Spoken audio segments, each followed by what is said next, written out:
Hi, it's Shane Linder. Have you ever heard of the term relational theology?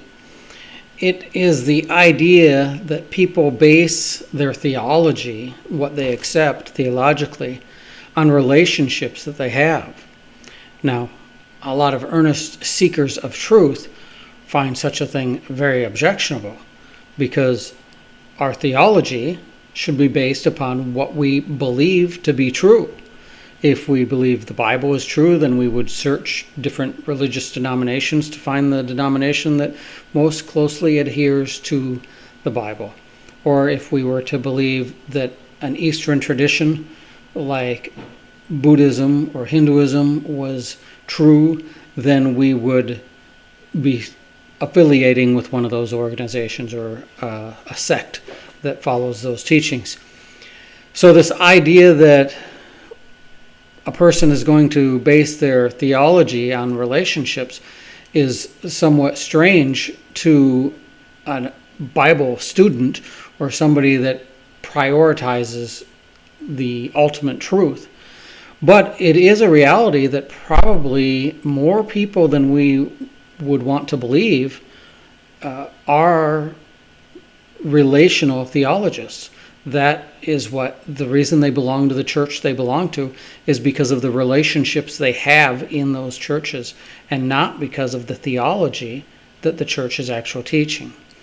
This tells us a couple of things, that those of us that attend church really need to work on relationships, inviting people to our homes.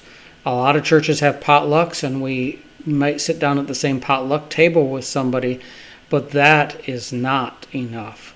We need to invite people to our homes, or if we have Sunday activities like going to the beach or going to the zoo or going to a museum, when we sit down at the potluck table with somebody, why don't we invite them to participate in our Sunday activities, whatever those might be?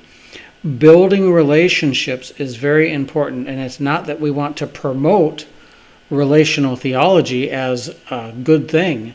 It's simply that we want to accept the reality that exists in the world. We need to reach out to people, even people that have been in the church for a long time, and we're not afraid of them leaving. Are there any widows or widowers? Are there any single mothers in your church that are going at this parenting thing on their own?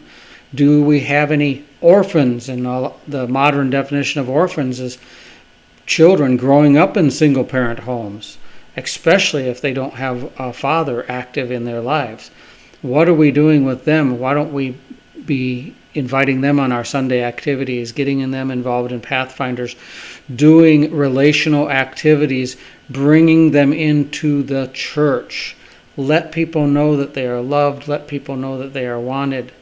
And it gets us out of ourselves and will do us a world of spiritual good as well. These are thoughts that we should take to God in prayer.